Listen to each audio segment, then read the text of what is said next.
He was a leader of justice, mercy and piety, revival of the Sunnah. He was a leader of justice, mercy and piety, revival of the Sunnah. Alhamdulillahi Rabbil Alameen, wassalatu wassalamu ala Sayyidil Mursaleen. Amma ba'd, fa'a'udhu billahi minash shaitanir rajeem. Bismillahir Rahmanir Rahim. As-salatu wassalamu alayka ya Rasulallah, wa ala alika wa ashabika ya Habiballah.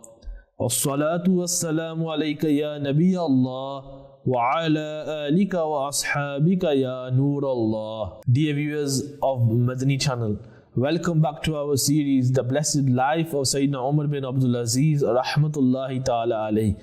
Now, my dear viewers of Madani Channel, on a regular basis, we see that people after they've passed away, they are forgotten and they're not remembered anymore. Some people, this happens to them after a day or two after they passed away, or a day or two after them buried.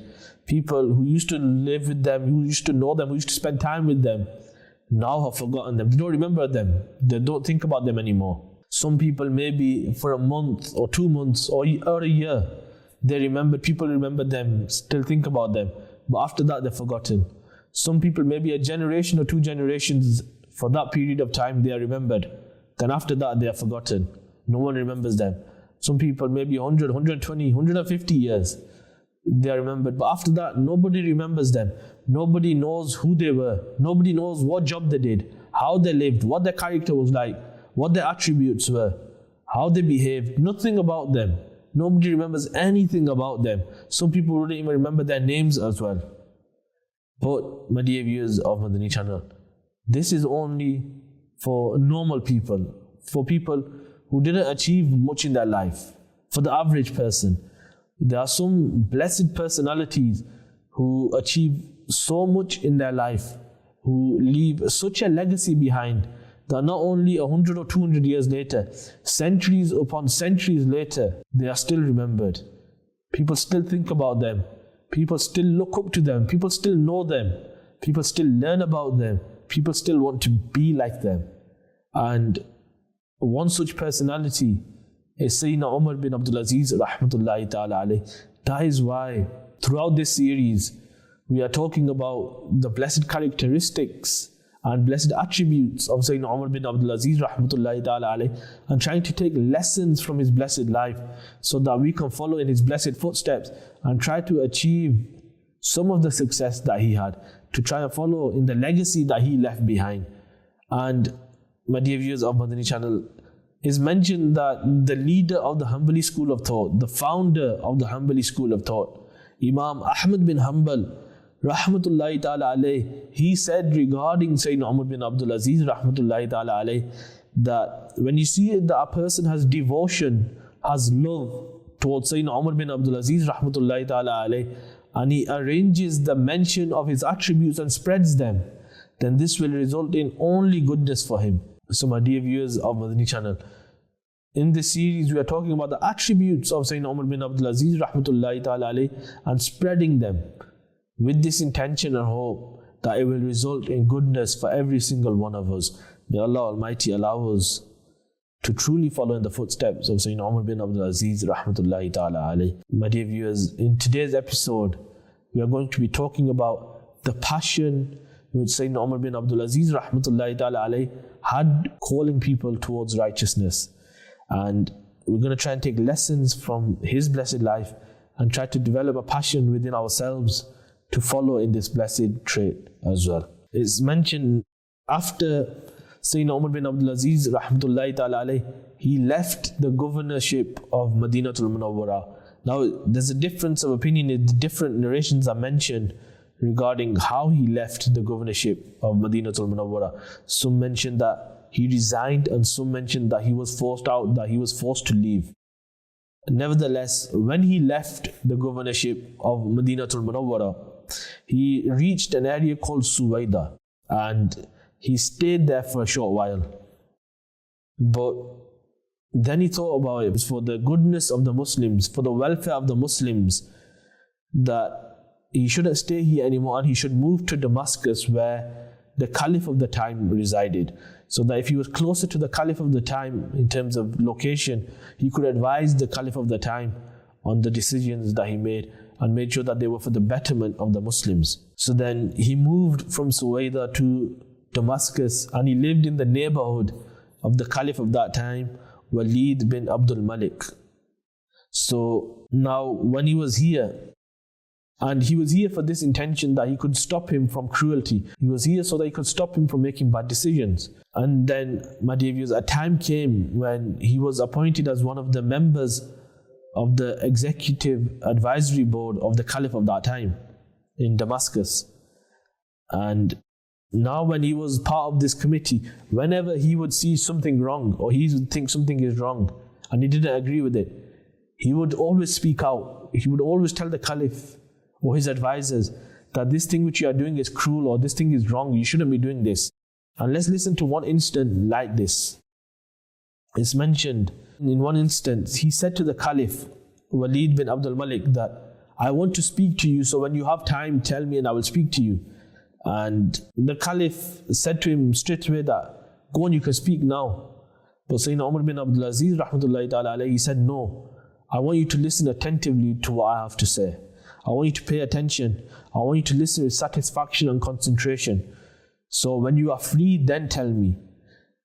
Then sometime later, the Caliph Walid bin Abdul Malik, he came and said, O Abu Hafs, ask me what, or tell me, what did you want to tell me? And Sayyidina Umar bin Abdul Aziz, rahmatullahi ta'ala alayhi, he said, after idolatry, the biggest sin in the sight of Allah Almighty is killing someone unjustly. Your governors and your chiefs who you have appointed, they kill people after they accuse them with false allegations.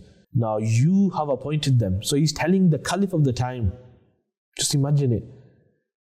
Sayyidina Umar bin Abdul Aziz, rahmatullahi ta'ala alayhi, is talking in this way to the Caliph of the time. He's advising the Caliph of the time that cruelty is one of the worst sins that you can perform. It is the biggest sin in the sight of Allah Almighty after idolatry. After worshipping idols, after committing shirk. This sin is the biggest in the sight of Allah Almighty. And the governors who you have appointed, they are doing this. So you need to write them a letter and tell them to stop.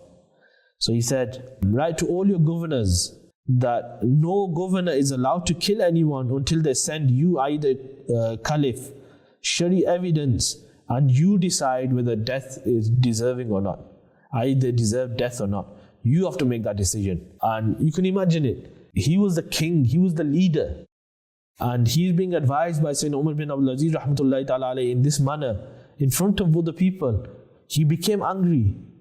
But because it was Sayyidina Umar bin Abdul Aziz, rahmatullahi ta'ala alayhi, he didn't say anything. He tried to control his anger. And he said, okay. And he sent the letter out. He was embarrassed, but he didn't say anything. And all he said was, may Allah grant you blessings. And he sent this letter out to all his governors.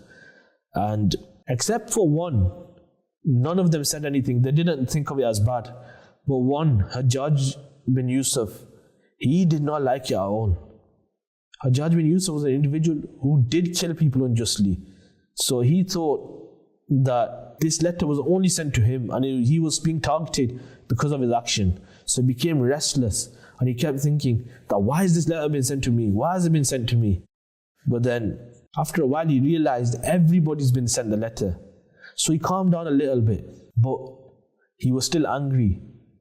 And he was still thinking, why has this letter come to us all anyway? Remember, this was an individual who did these things. He was a governor who would kill people unjustly. He wouldn't find a valid reason to kill them. He would just kill them. So now he said, who's put this idea forward? Somebody must have given the Caliph this idea. And he was told, it was Sayyidina Umar bin Abdul Aziz, rahmatullahi ta'ala alayhi.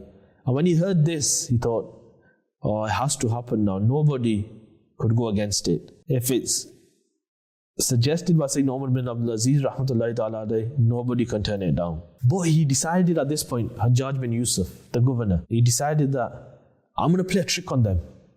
He wanted to kill somebody, but now he needed to get the Caliph to agree that yes, this person deserves death. He couldn't just do it anymore the way he wanted. So he found an individual who was extremely rude, who was extremely ill-tempered, who was from the Kharijis. And then Hajjaj asked him, what do you think about Sayyidina Muawiyah bin Sufyan radiallahu ta'ala anhu? And this individual, he spoke ill of him. Then Hajjaj asked his opinion about Yazid, and again he cursed him. Then Hajjaj asked about Abdul Malik, and this individual said he was cruel. And then he asked about the present Caliph, Walid, and he said, he is the cruelest of all, because despite knowing you, he has placed you as a governor on us. And then listening to this, Hajjaj, he didn't say anything, but internally, he became happy that I'm going to send this person to the Caliph, and look at how he's insulting him. Because of this, the Caliph will say, yes, he deserves to be killed, and another person will be killed. He was just bloodthirsty. So then he sent this person with one of his guards and a letter to the Caliph. And in the letter, this Hajjaj bin Yusuf, he writes, I am very much cautious about my religion. I guard my people too much, and you have made me governor. I keep myself away from killing any such person who does not deserve this person. You listen to this individual and you decide, does this person deserve to be killed? I used to kill people with such evil thoughts. Now you decide, was I right or was I wrong? This Khariji arrived in the court of Walid, the Caliph, the leader. And Sayyidina Umar bin Abdul Aziz, rahmatullahi ta'ala, he was present there as well. And Walid, the Caliph, he asked the Khariji, what opinion do you have about me, the leader? And he said, you are cruel and brutal. Then he asked about his father, the previous Caliph. What is your opinion about Abdul Malik? And he said, avenger and stubborn. Then he asked, what about Sayyidina Muawiyah? What do you say about him, radiallahu ta'ala anhu? In response to this question again, the Khariji said, cruel. And then Walid, the Caliph, he ordered his executioner without any further inquiry that kill him, go kill him. And this happened. And after this killing, Walid then left the place and he asked the servant that called Sayyidina Umar bin Abdul Aziz rahmatullahi ta'ala alayhi to me. And Walid said, oh Abu Hafs, what do you think of what I did? Is it justified? Is it right or wrong? Sayyidina Umar bin Abdul Aziz rahmatullahi ta'ala alayhi replied, look again, his passion for advising, his passion for calling people towards right and forbidding evil. He said, you did not carry out anything good by killing him. You should have put him behind the bars. Thereafter, either he would have sought forgiveness in the court of Allah Almighty, or death would have approached him. And then at this point, Walid, he flew into a rage. Now, he's just killed somebody who has insulted him, the previous Caliph, and the companion of the beloved Prophet sallallahu alaihi wasallam, Sayyidina Amir Muawiyah radiallahu ta'ala anhu. And he says, he abused me, he abused my father, and he is the Khariji. Still, you do not think I did the right thing by killing him? Sayyidina Umar bin Abdul Aziz rahmatullahi ta'ala alayhi, he says, I do not regard it as permissible act. You could have imprisoned him. You could have forgiven him. And that would have been better. Listening to this, Walid got up and went away. Now, my dear viewers of Madani Channel, the lesson we learned from this incident of the life of Sayyidina Umar bin Abdul Aziz rahmatullahi ta'ala alayhi, that he had this great passion for calling people towards righteousness. He had a great passion from stopping people from committing evil deeds. And my dear viewers of Madani Channel, we see he was in a difficult situation. He was in a situation where he was advising the leader, the king, the caliph. This caliph didn't really want to listen to Sayyidina Umar bin Abdul Aziz rahmatullahi ta'ala alayhi. Look, in a situation where the caliph has just killed somebody, the caliph is angry, the caliph has just been insulted. Sayyidina Umar bin Abdul Aziz rahmatullahi ta'ala alayhi, he advised the caliph initially in front of everyone that your governors are killing people, your governors are oppressing people. You appointed them, so you send them a letter, he said initially. You tell them off. He did this in front of people. He could have been killed. Sayyidina Umar bin Abdul Aziz rahmatullahi ta'ala alayhi could have been killed for calling people towards righteousness. But it was his passion. He knew it was his duty, that he had this condition on him, that he had this, that he has to tell. He has to call people towards righteousness. He can't stop doing this. Otherwise, the caliph and the governors would have continued to commit evil. My dear viewers of Madani Channel, something else we learn. And we see in other incidents as well. Sayyidina Umar bin Abdul Aziz rahmatullahi ta'ala alayhi, he was never afraid to speak the truth. If he thought something was right, he would say it. In this situation, he could have easily said, yes, Caliph, you are right. And he might have even got a reward for doing so. But when he knew it was wrong, he spoke up. He told the Caliph especially to do good. And he stopped him from evil. And in another place, again highlighting this, his passion for calling towards righteousness and not being scared and always speaking the truth. It's mentioned that one day, Sayyidina Umar bin Abdul Aziz rahmatullahi ta'ala alayhi, he narrates this. He says, unusually one day, this happened one day, that the Caliph Walid bin Abdul Malik, he called me to him in the afternoon. And he was in his private chamber and he was looking angry. And Sayyidina Umar bin Abdul Aziz rahmatullahi ta'ala alayhi, he's telling us that the Caliph made him sit in front of him the way that criminals are made to sit in front of him. And at this point, there was only 3 people in the room. The Caliph, Sayyidina Umar bin Abdul Aziz rahmatullahi ta'ala alayhi, and the executioner of the Caliph. And Sayyidina Umar bin Abdul Aziz rahmatullahi ta'ala alayhi, he mentions he could see the Caliph's executioner in the room with his sword in his hand as if he is ready to kill him. He is ready and has already been commanded to execute him. And at this point, the Caliph, he shouted, he roared at Sayyidina Umar bin Abdul Aziz rahmatullahi ta'ala alayhi, that what is your opinion about somebody who speaks ill about the Caliphs? What is your opinion about somebody who speaks ill about the Caliphs? And Sayyidina Umar bin Abdul Aziz rahmatullahi ta'ala alayhi, he says, at this point I stayed silent. I didn't say anything. Again the same question was asked. Again, he says, I stayed silent. Remember the situation that he's in. It's just him and the Caliph. He's being treated like a criminal right now. And the executioner is holding the sword as if he has already been given the command to kill, to execute. Even now, Sayyidina Umar bin Abdul Aziz rahmatullahi ta'ala alayhi, he is not going against what he thinks is right. He thinks it's not right to kill anybody who insults the Caliphs. He thinks that there should be more before they are killed. This is not enough for an individual to be deserving of being killed. But he doesn't say it yet. And then on the 3rd time of being asked, he says that such a person can be punished, and that is my opinion. But here, remember, look at the wording. He doesn't say, yes, he can be killed. He just says that person can be punished. He doesn't mean killed. And at this point, Sayyidina Umar bin Abdul Aziz rahmatullahi ta'ala alayhi, he says he saw the Caliph indicate towards the executioner in a manner that meant that kill him, you can execute him now. But it didn't happen. And even then, they would still do this blessed act of calling people towards good and forbidding evil. In this situation, it appeared to Sayyidina Umar bin Abdul Aziz rahmatullahi ta'ala alayhi, that if he doesn't give the answer the Caliph wants, that he will be killed. But look, even in that situation, he was prepared to be killed in order to call somebody towards good, to prevent evil. That even in that situation, he still said that thing which is right, and he prevented the Caliph from doing wrong. He prevented the Caliph from killing somebody who shouldn't be killed. I.e., an individual in this example who insulted the Caliph, he should be punished in a different way, not killed. So, my dear viewers of Madani Channel, taking lesson from the life of Sayyidina Umar bin Abdul Aziz rahmatullahi ta'ala alayhi, let's make this intention that we too will develop this habit of inviting towards good, calling people towards righteousness, and forbidding people from evil as well. Now, what is the reward of calling somebody towards good? What is the reward of inviting somebody towards good and preventing evil?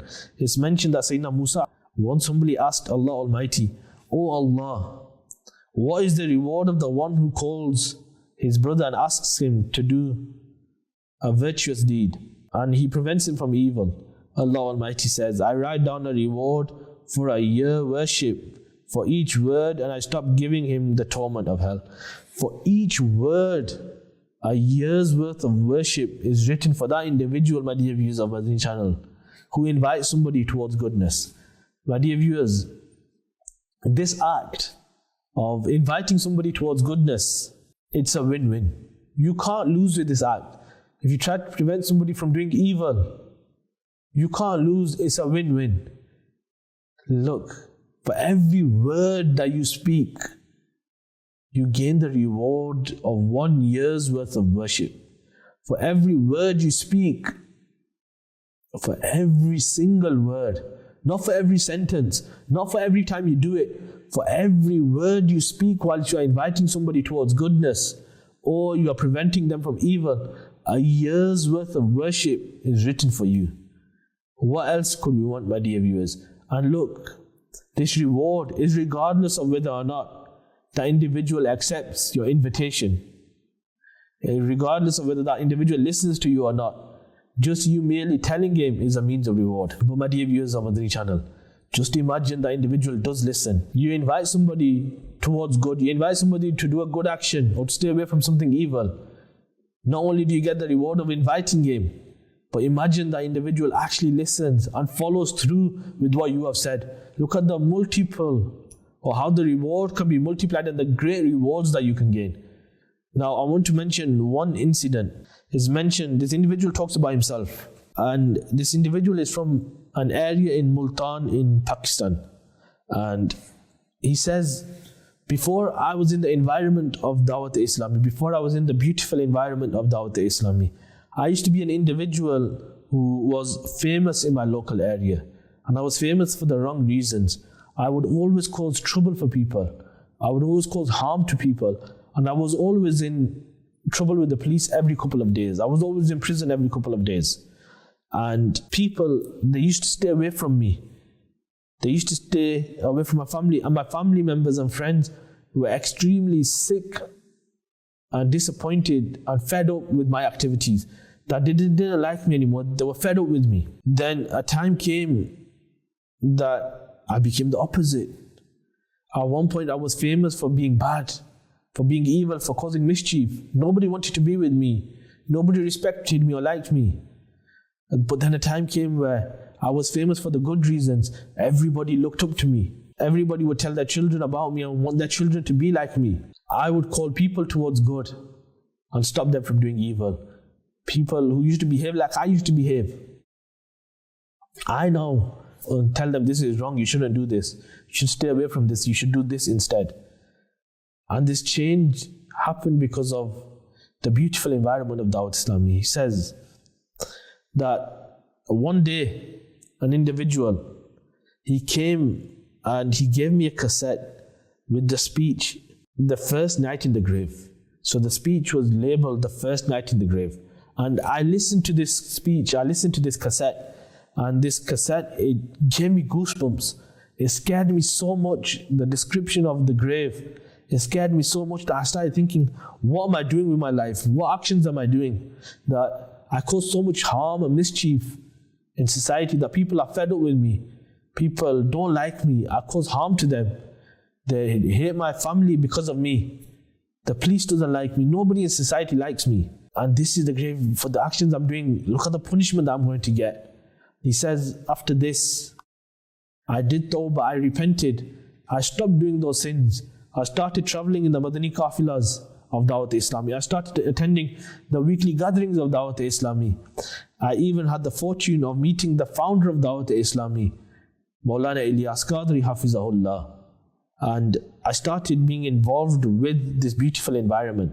I started making new friends who would invite me towards good, who would tell me to do good, who would prevent me from doing evil. And now I am that person who not only does society think good of me, not only do my family members think good of me and are proud of me, people are telling their children that go where he went so you can become like him as well. Where people before were telling people or telling their children, stay away from him, don't be like him. Now they are telling them, go with him and be like him.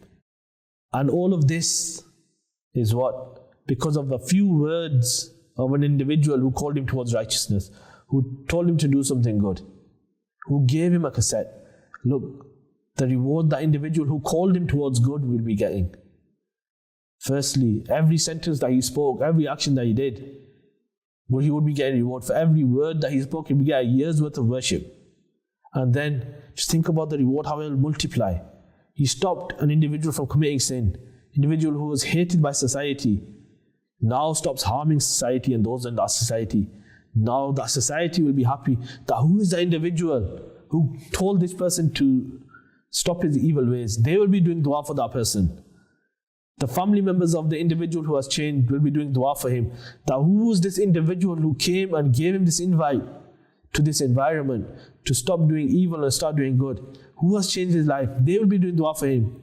The individual, now every good deed that he does, the individual who called him will be getting reward. Look at the multiple of reward, my dear brothers, my dear viewers of Madani Channel. And now whoever he calls to do good as well, his hope the individual who gave the initial call, who initially invited this person, will also get the reward. Because if it wasn't for him, this individual won't be doing the good that he is doing now. So my dear viewers of Madani Channel, we should all make a habit when we have the chance to invite somebody towards good and stop somebody from evil. We should take it, and we have to take it. In most cases, my dear viewers, this invite towards good, this calling towards good and forbidding evil is mustahab. It's good if you do it, and if you don't, there's no sin.